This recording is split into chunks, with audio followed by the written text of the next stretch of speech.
காலை வணக்கம். My respectful greetings to all the friends. முதல்ல பெரிய நன்றி, நீங்கள் எல்லோரும் காலையில் வந்து இந்த இணைப்பில் இணைஞ்சிருக்கிறீங்க in all the social media platforms. I thank all of you for joining in the social media platform. அதுக்காக நன்றியும் நான் தெரிவிச்சுக்கிறேங்க. நான் பெரும்பாலும் தமிழ்லேயே பேசுகிறேன், கொஞ்சம் ஆங்கிலத்திலையும் கலந்து பேசுகிறேன். சில விஷயம் உங்கள்கிட்ட பகிர்ந்துக்கணும், பேசணும். உங்களுக்கு தெரியும், கடந்த சில நாட்களாக பார்த்துக்கிட்டு இருக்கிறீங்க, அரசியலில், பேப்பரில், டிவியில் நிறைய என்னை பற்றி வருது. அது உங்களுக்கு கிளாரிஃபை பண்ணணும், பேசணும் அப்படிங்கிறதுக்காகத்தான். பாரதிய ஜனதா கட்சியில் ஆகஸ்ட் 25, 2020 டெல்லியில் இங்கே வந்து இணைஞ்சு தமிழகத்தில் தமிழக மக்களுக்காக ஒரு 6 ஆண்டு காலம் பணியாற்றுவதற்கு ஒரு பெரிய வாய்ப்பு, ஒரு பெரிய பாக்கியமாக நான் கருதுகின்றேன்.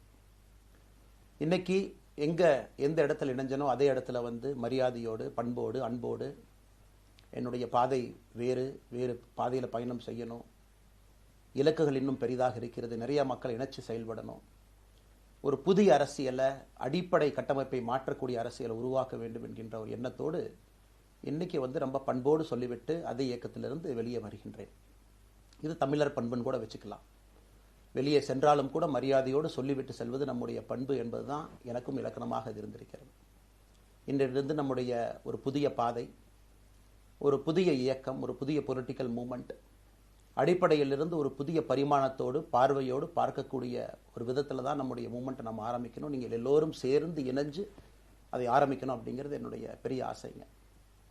அதற்கு முன்பு சில விஷயத்தையும் சொல்லணும். என்னுடைய அரசியல் பாதை என்பது ரொம்ப வளைஞ்சு நெளிஞ்சு இங்கே வந்து உங்கள் முன்னாடி நின்றுட்டுருக்கேன். இது ஈஸி பாத் கிடையாது.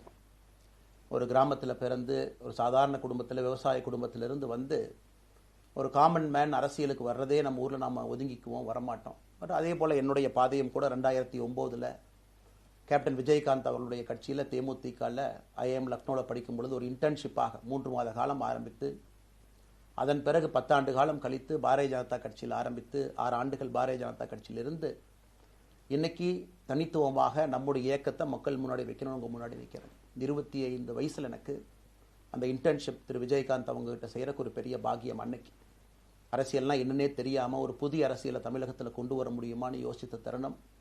இன்னைக்கு வயது 42, கிட்டத்தட்ட 17 ஆண்டுகள் போராடிக்கிட்டே இருக்கிறேன். ஒரு புதிய பாதை உருவாக்க முடியுமா, ஒரு better politics for better society கொண்டு வர முடியுமா.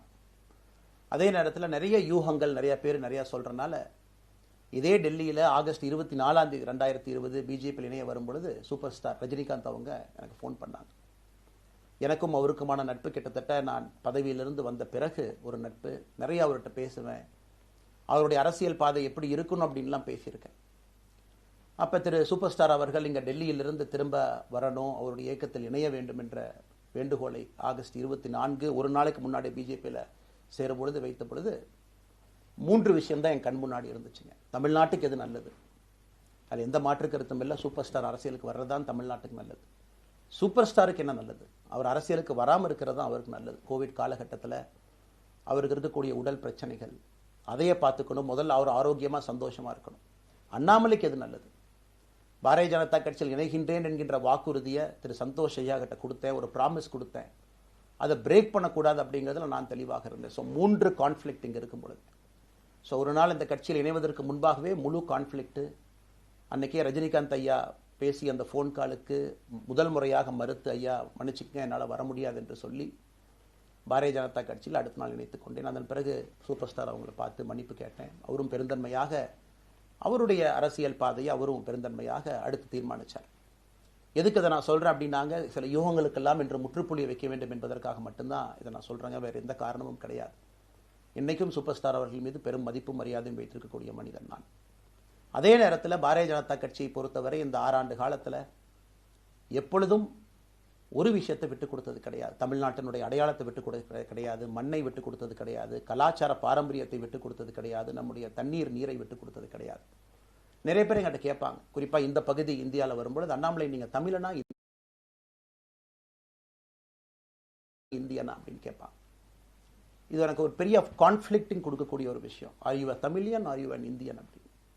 தமிழ்நாட்டில் என்னுடைய அப்பாவோ அம்மாவோ, என்னோட அம்மா தமிழ்நாட்டை தாண்டி வெளியே வந்ததே கிடையாதுங்க. தமிழ்நாட்டில் மட்டும்தான் இருந்திருக்கிறாங்க. என்னுடைய பாரம்பரியம் எல்லாமே. அப்பா ஒரு முறை தமிழ்நாட்டுக்கு வெளியே சின்ன வயசில் வந்துட்டு போயிருக்கிறாங்க. அங்கேயே ஆண்டு காலமாக இருந்து விவசாயம் செய்யக்கூடிய குடும்பம். எனக்கு முதல் வாய்ப்பு தமிழ்நாட்டை விட்டு வெளியே வந்து லக்னோவில் படிக்கிறதுக்கு, அதன் பிறகு டெல்லியில் இருப்பதற்கு, ஹைதராபாத்தில் 2 ஆண்டு காலம் ட்ரைனிங்கில் இருப்பதற்கு, அதன் பிறகு கர்நாடகாவில்